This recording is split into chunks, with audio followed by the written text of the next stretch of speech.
ఆది కాండము 32వ అధ్యాయము 24వ వచనాన్ని చూసుకుందాము. యాకోబు ఒక్కడు మిగిలిపోయెను, ఒక నరుడు తెల్లవారు వరకు అతనితో పెనుగులాడెను. దేవునికి స్తోత్రం, మహిమ కలుగును గాక. యాకోబు ఒక నరునితో పెనుగులాడుతా పోరాడుతా ఉన్నాడు. మరి ఇది ఎలాంటి పోరాటం అంటే ప్రార్థనా పోరాటము. కన్నీటితో విజ్ఞాపన చేస్తా ఉన్నాడు. హోషేయ గ్రంథము 12వ అధ్యాయం 3వ వచనంలో రాయబడ్డట్లు అతను కన్నీళ్లు విడిచుచు విజ్ఞాపన చేసినాడు. దేవునితో అతను పోరాడినాడు, అతను జయమొందినాడు. దేవునికి స్తోత్రం, మహిమ కలుగును గాక. చాలా మంది మనుషులతో పోరాడుతున్నారండి. ఈ సమస్య తీరట్లేదని భర్తతో గొడవ పడుతూ ఉన్నారు, ఏదో కావాలని తల్లిదండ్రులతో గొడవ పెట్టుకుంటా ఉన్నారు.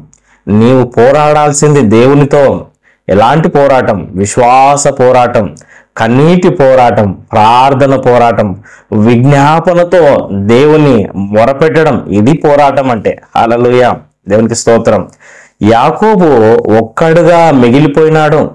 జీవితము అప్పుడో ఇప్పుడో ఎప్పుడో ఒకప్పుడు మనల్ని ఒంటరి వానిగా చేస్తుంది కదండి. మరి నాకు అందరూ ఉన్నారని నువ్వు అనుకోవచ్చు, కానీ ఒంటరిగా ఉండే లైఫ్ కూడా, అనుభవంలో గుండా కూడా దేవుడు నిన్ను తీసుకెళ్తాడు.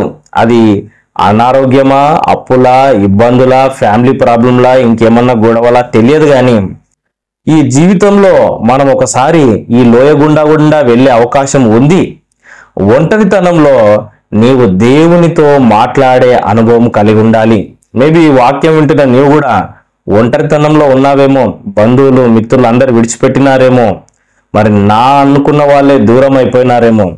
నీవు ప్రార్థనలో పోరాడాల్సిన సమయం ఇదే. హల్లెలూయా. ఈ ఒంటరితనంలో నీవు సమయాన్ని దేవునితో గడిపితే రాబోయే భవిష్యత్తు బంగారు భవిష్యత్తులా ఉంటది. ఒంటరితనంలో నువ్వు తప్పుడు నిర్ణయాలు తీసుకుంటే రాబోయే జీవితము చాలా క్లిష్టంగా ఉంటది.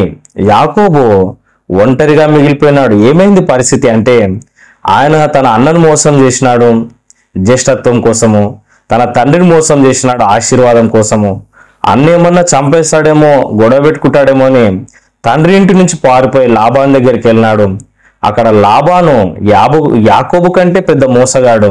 యాకోబుని ఎంతగానో శ్రమ పెట్టినాడు. ఒక భార్య కాదు, 2 భార్యలనిచ్చి 2 కూతుర్లనిచ్చి వివాహం చేసినాడు.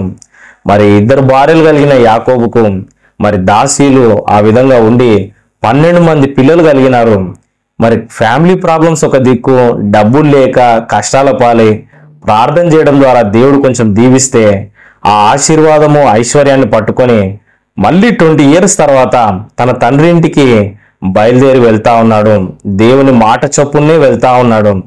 మార్గ మధ్యంలో అన్న ఏషా వస్తున్నాడు, 400 మందిని వేసుకొని వస్తున్నాడు. మరి వాళ్ళంతా నీకు ఎదురుగా వస్తున్నారు అన్నప్పుడు యాకోబు ఎంతగానో టెన్షన్ పడ్డాడు, ఎంతగానో ఆందోళన పడ్డాడు. మరి తన పిల్లల్ని, భార్యని అంతా సపరేట్గా ఉంచి మరి తన యొక్క మందలను, పశువులు అందరినీ కూడా విభజించి 2 మందలుగా చేసి, 2 భాగాలుగా చేసి తాను మాత్రము ఒక ఒంటరి ప్రదేశంలో ఒక నరునితో పోరాడుతున్నాడు. జీవితము అతని ఒంటరి వానిగా చేసింది. అయితే ఒంటరితనంలో ప్రార్థన చేస్తున్నాడు. ఈ ప్రార్థన ద్వారా అతను జయము కూడా పొందుకున్నాడు. హల్లెలూయా. ప్రార్థనలో పోరాడాలి, ప్రార్థన చేసేవారిగా ఉండాలి. అలాంటి వారికి గొప్ప విజయం దేవుడు ఇస్తాడు. హల్లెలూయా, ఆమేన్. చిన్న ప్రార్థన. పరిశుద్ధుడైన దేవా, ప్రేమగల తండ్రి, మా కష్టాల్లో, బాధల్లో, ఒంటరితనంలో నీకు ప్రార్థన చేస్తున్నాము, కన్నీటితో విజ్ఞాపన చేస్తా ఉన్నాం. ఈ బాధలు, కష్టాలన్నిట్లో నుంచి మమ్మల్ని తప్పించి మాకు విజయం అనుగ్రహించమని యేసుక్రీస్తు నామములో ప్రార్థిస్తున్నాను తండ్రి, ఆమేన్. God bless you. నేను పాస్టర్ ఎలీషా అబ్రహాం. దేవుడు మిమ్మల్ని దీవించును గాక. ఈ వీడియోని లైక్ చేయండి, షేర్ చేయండి, సబ్స్క్రైబ్ చేసుకోండి. చక్కటి కామెంట్ కూడా కింద పెట్టండి.